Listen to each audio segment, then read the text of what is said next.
today, and would love to just talk a little bit about business brokerage. And a lot of people are joining from across the United States, as well as we have a few people abroad that might not be familiar with this market, and would love to just hear from you two.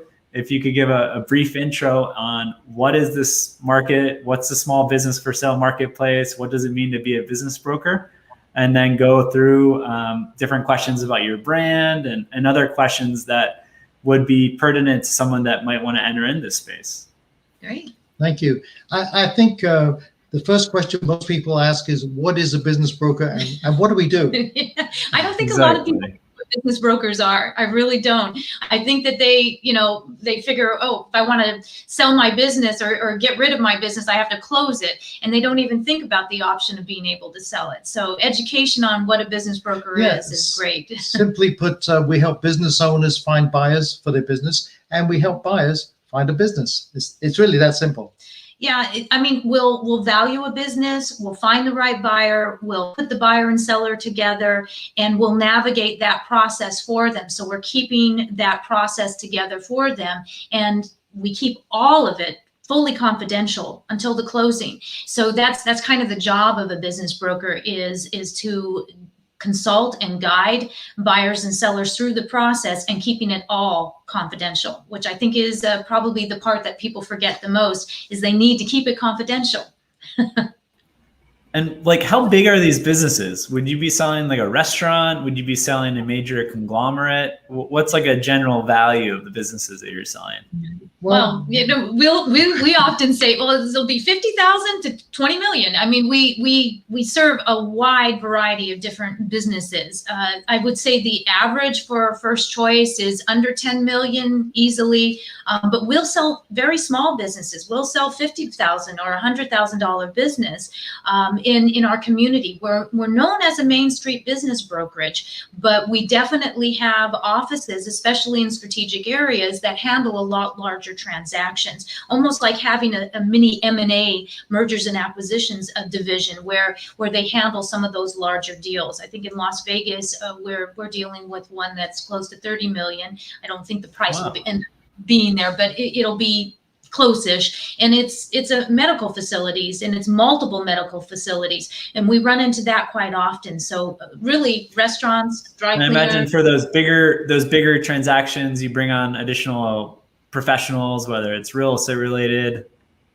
Absolutely. It does happen, but these are the same businesses that you drive by every day, whether it's be the laundromat, the dry cleaner, the manufacturing company, even medical, dental practices. But there really isn't any type of business that we can handle. We are, as Linda said, a Main Street business broker. So it could be any type of business, whether it's retail, wholesale, doesn't really matter. So you two co-founded FCBB 27 years ago. How did you both enter into this industry? Good question. I think it was really by chance. Yeah, and that, it seemed like, oh, this is something that no one seems to know what a business broker is. And so we investigated it. And upon investigation, we said, this really looks interesting. It's a very niche business. It really is. And we were consulting with business owners, but not to this extent. And they, well, great, you can consult with me, but I need a business. And so there we ended up in the industry, and we never looked back. No. I think the biggest mistake we've made is not getting into it sooner. We love the business, and most business brokers that enjoy just entrepreneurship and dealing with individuals that love business, they find themselves in a career that they never see themselves getting out of. And there are business brokers that literally are in their 90s still doing business. Experience counts in this business. So beyond like talking to so many different entrepreneurs and getting into the weeds and all different types of businesses, what has continued to attract you to being a business broker and running this sizable franchise organization? I would say the variety of businesses we deal with. We go into a business and we go, for example, into a restaurant, we go into the kitchen and take a look. These are the areas that a customer would never see. It's just the variety and the different types of businesses. As an example, one time I was working with a company, believe it or not, was $130 million. I walked out of that meeting and went and helped one of my agents with a $50,000 pizza restaurant, all within the same hour. It's that variety.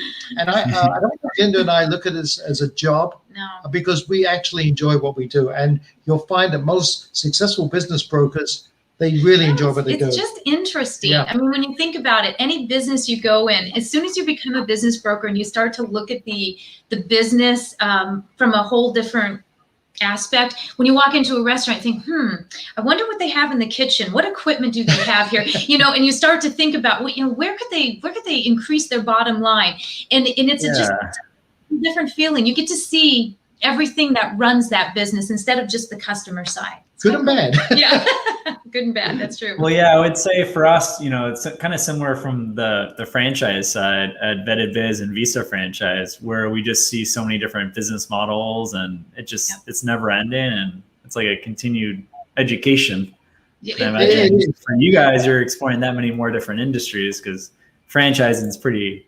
There's a lot less industries. Like, you can't be doing a heavy industrial business for franchising, but for you guys, you could sell that business. Yes, in fact, we do a lot of franchise resales also, whether it be 7-Eleven, Dairy Queen, hair salons, like the Fantastic Sam's and Sports Clips and all those. We do a lot of those resales. Yeah, you're right. It's a continual education, and I think that's what I find most enjoyable. And you're dealing with so many different personalities. Business owners are a unique group.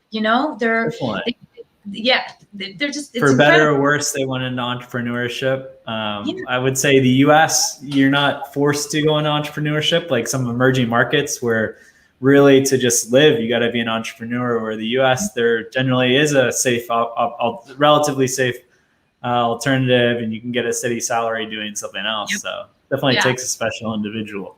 It does. And somebody that's willing to take a risk, and we, being in Las Vegas, we always say the biggest gamblers are business owners. They're the people that have really gone out there and made business, and they've adapted to the change in the economic climate, et cetera. So I think it's and if it doesn't work out, then the business goes up for sale, and another buyer is coming in, willing to take it over and just keep on growing that business. Yeah, a repeat business in business brokerage is huge. Tremendous. A buyer. Exactly. I'm part of a few entrepreneurial groups here in South Florida, and there are serial entrepreneurs that are just going out, buying smaller mom and pops with business brokers, rolling into their system, selling that. So I imagine you've had a lot of repeat clients over the years. Huge. Yeah. It's huge. And I look at it and I always say that it's their mini empire. So if I have, maybe some younger buyers coming in that are either partners, people partner with siblings, or they're partner with somebody that, friend from college or whatever, and they start to build their little empire of different businesses. And they may be strategic purchases where they're buying businesses that can work with one another, or maybe they'll absorb one business into another, or they'll buy all different types of pizza restaurants and roll them into one name eventually, so many different things. It's really interesting to see people's ideas and what they do with it. Yeah, and I'm sure there's so many shared learnings that you can pass to your other clients. So for those that are not familiar, can you tell us a little bit about the competitive landscape? And I understand there's other franchises in the space. There's independent business brokers that are a big percentage of the market. Would just love to hear a bit about how the competitive landscape is, and then how FCBB differentiates itself.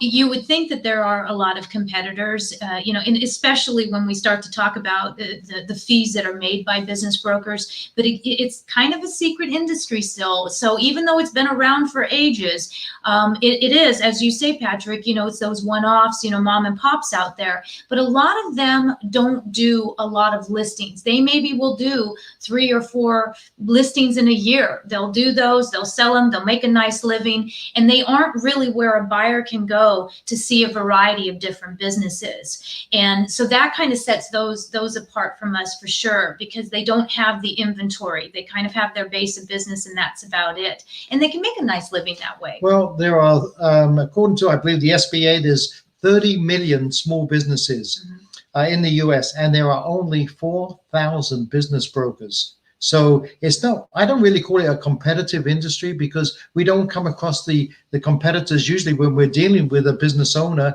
How do we compare with those? I would say it's basically our training. We have hired in business brokers from other franchises, and we require them to go through our training. And sometimes they'll go through and say, wow, I didn't know this even existed the way you guys do it. And so, yeah, it's funny because we call it First Choice University. So they go through, they have 44 courses they go through, and then they go through a week of live case studies and valuations. And at the end, you know, some of the quotes that we get for testimonials are, I didn't know what I didn't know. I would say, because there's so few of us, it's not that common to actually talk to a business owner where he's talking to 2, 3, 4 other business brokers. It just doesn't seem to be, once in a while, but really that's not the case. But what I think for us, what sets us apart is the training, and then we have the systems and the support. So the training really gets people, the foundation gets them started, and all of it goes through First Choice University Corporate. So that's supported for all of our franchisees. So even if a franchisee is new, we're having them bring on agents right away. So they build that synergy and build up that listing business or inventory in their office. And then we have the systems and the support to keep them moving forward so that they're not feeling lost. And you work with franchises, they can only absorb so much during training. They need somebody to be there. They're actually doing the I think the main reason for our support is because we are a boots on the ground company. Linda and I are still involved in business brokerage. You really can't help it. It just happens with your clientele. So when a franchisee is saying, I have a question, I have a situation I need to be covered, we can answer it. We're not just saying, oh, well, let me just defer you to somebody, because we are a boots on the ground company. Yeah, you have experience. What types of backgrounds does someone need to own a First Choice franchise?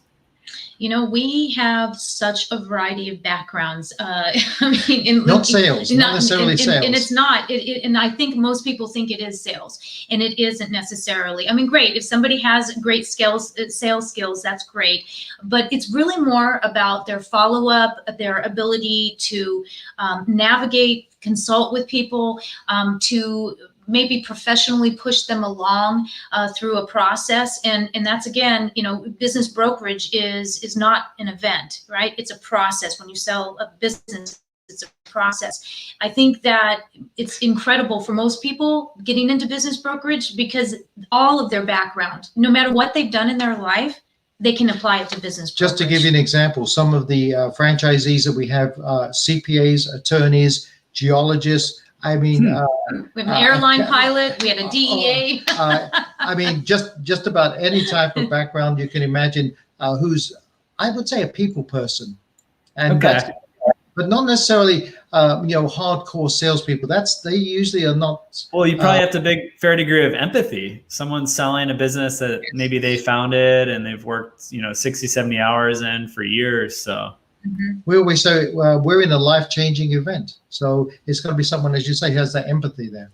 Yeah, I've seen stress, in terms of stress levels, like losing your job or business is worse than losing a loved one. Surprisingly, it's that big of a life event. It's so true. That's so intuitive. That's exactly it. You have to have the ability to look somebody in the eye as a business owner and understand where they're coming from. I don't want to work with employees anymore. I don't want to have to deal with the stress of owning the business. And you have to be able to sometimes talk them off the ledge, and their identity. As opposed to, UK, maybe a little like the US, but other parts of Europe and the world, your identity is not as tied to your career and what you do. But here in the States, it's really tied closely to who you are. So if they're letting go of that, I can imagine it being a little dramatic. It is. It definitely is. And in that case, it doesn't matter if the business is 30,000 or 30 million. The same personality, the same therapist side of you needs to come out. Broker. And so these different backgrounds are pretty interesting. I'm sure they all add to their position. Like the DA agent, I'm sure, is amazing at doing the valuations and really getting into the details. Mm-hmm. And the pilot following the procedures that you at FCBB lays out in terms of running the franchise. But what, in terms of these 22 different states, like what licenses do they need to get? Does it vary across every state? It does vary. The licensed states, California, Arizona, Nevada, Florida, Minnesota, there's only about 16 states that actually require a real estate license. Even though we have nothing to do with selling houses, it's the same real estate license. That is interesting, and I think a lot of people go, "What? Why do I need that? I'm selling businesses," but sometimes there are leases, and sometimes there are properties involved, and those states that require a license see it tied in. And I find it interesting that not more states require it. Yeah, I believe it's 16 states. That's all there is. Yeah, it just seems like more states, but they should require it. Yes, I mean, it's good. It's actually good. You're touching people's biggest asset in most cases, and that's there should be some accountability for it. So but I really feel like that's got a lot to do with it. Yeah.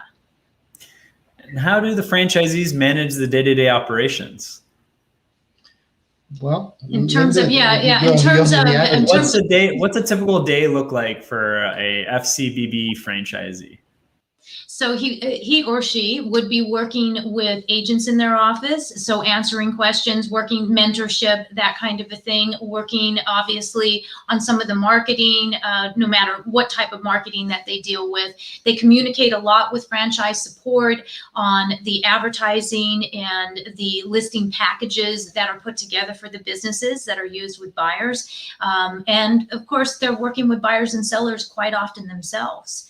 So, it's a nice balance, or it has to be a balance between working with their agents and that mentorship, working with buyers and sellers, and also looking after the office. And of course, they're able to rely on franchise support for that.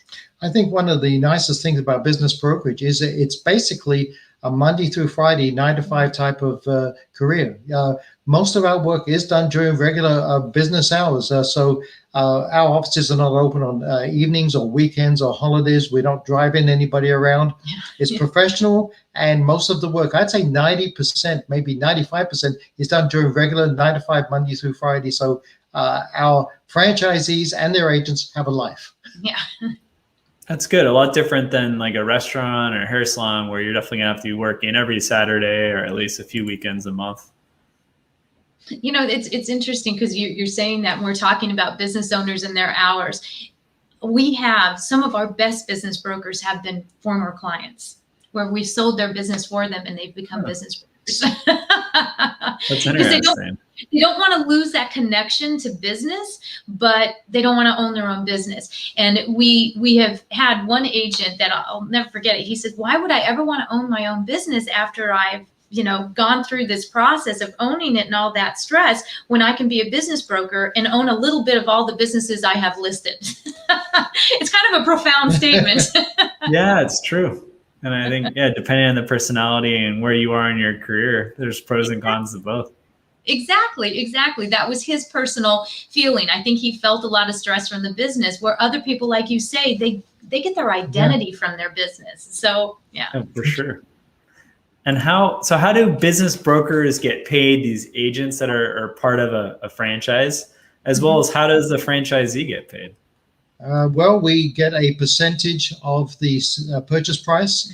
The International Business Brokers Association some years ago did a survey amongst business brokers.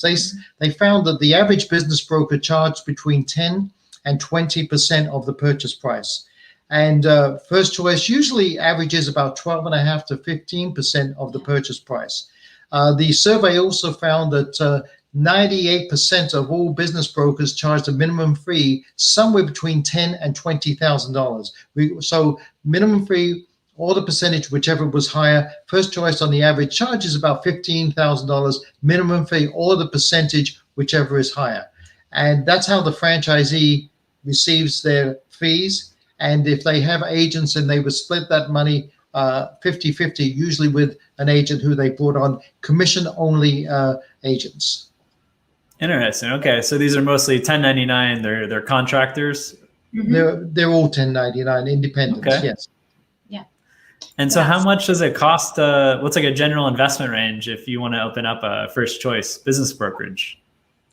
The franchise fee, including the training and marketing, and we start off by giving the marketing, is $50,000. There's no inventory. It could be very minimal. They could even start on a virtual office, even work from home, or have a executive suite. So there's not a huge outlay over that $50,000. And it's surprising because you think of the money that somebody can make even off of one transaction easily covers that. And we you just need one or two small deals and get that back.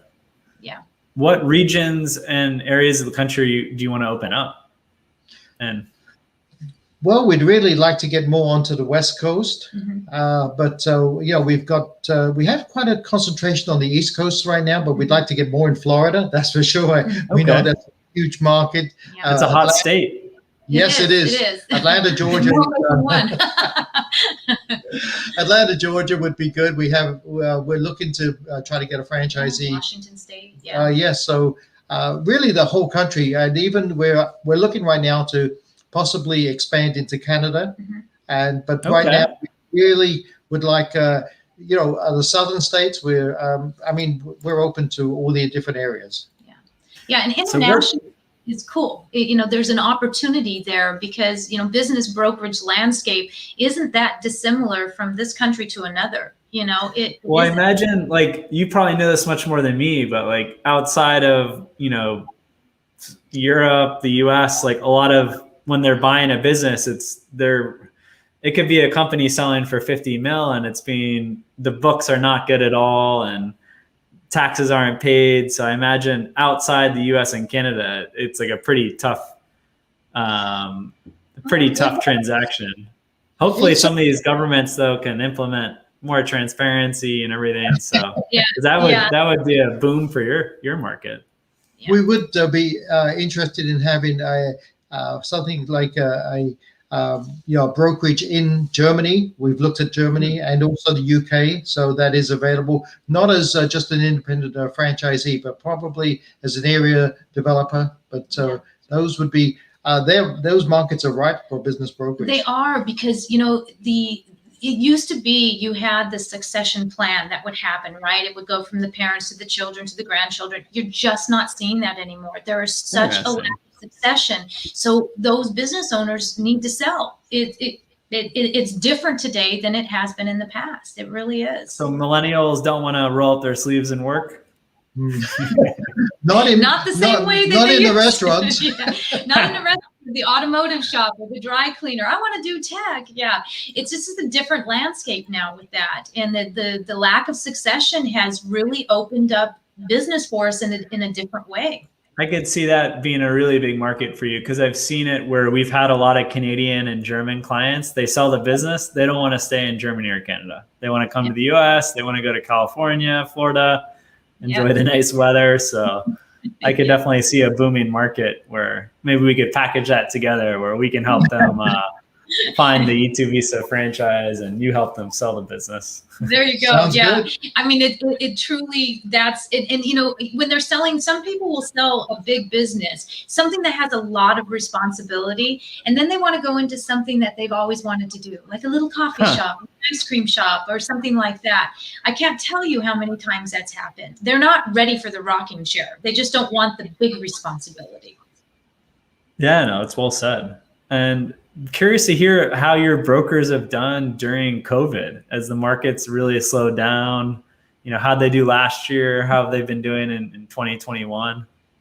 Well, I want to go back to the recession. During the recession, though, after 2008, we actually still sold a lot of businesses because, remember, we're in the small business market. So being that it's still the dry cleaner, the laundromats, and those types of businesses, so we sold the businesses at lower amounts.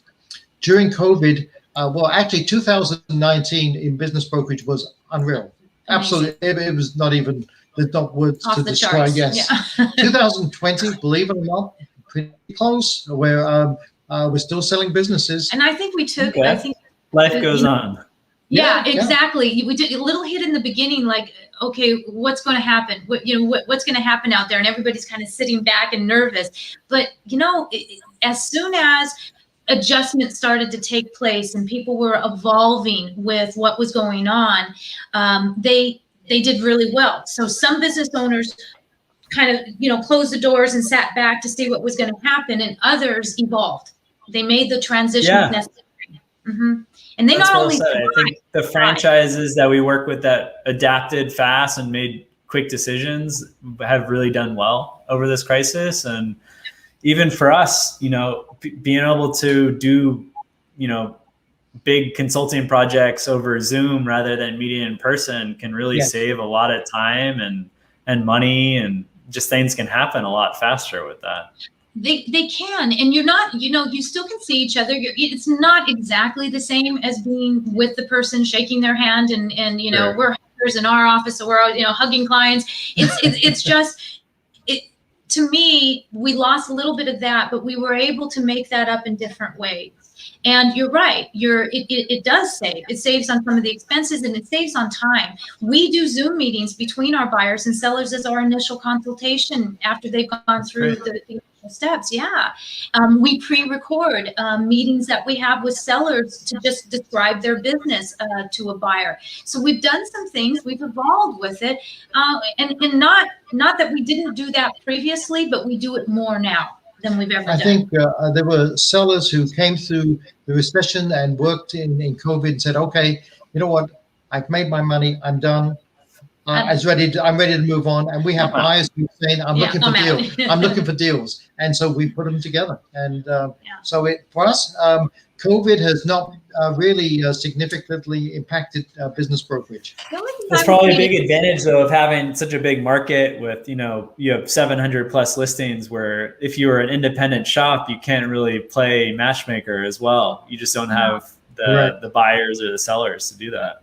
Yeah. And I think, you talked about earlier about having that empathy. I think it's the same thing during COVID, the same thing during the recession.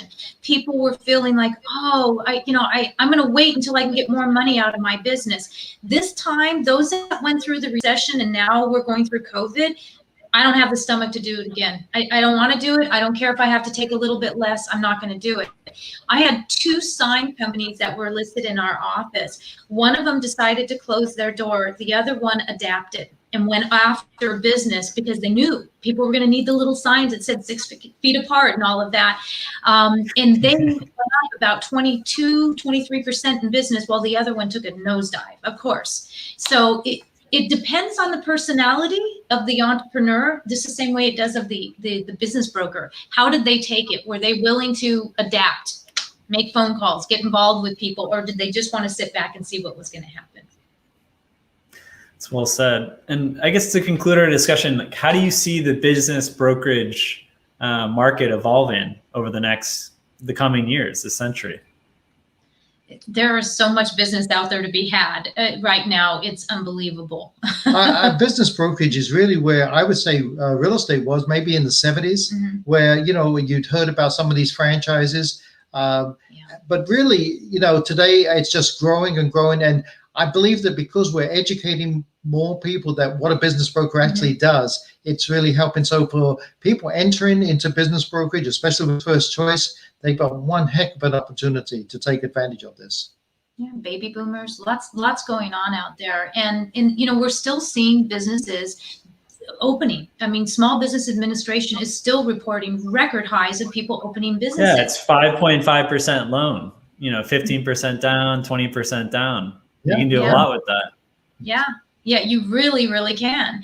And for the industry right now, the education and the forms and all of the techniques that are used to properly guide people through the process gives comfort, because they're nervous. Buyers and sellers are nervous right now, and they have a right to be, but it's not stopping them from buying. They just want to work with somebody they feel comfortable with. Perfect. Well, on that note, really appreciate your time today. And for those that are interested in scheduling a call with Jeff, Linda, and the folks from their team, you can fill out the survey form on their profile on Vetted Biz. I'll submit a link, and you'll have a call to see if FCBB, First Choice Business Brokerage, could be a good fit for you. Thanks again, Jeff and Linda. Appreciate it. Thank you, Patrick. Thank you.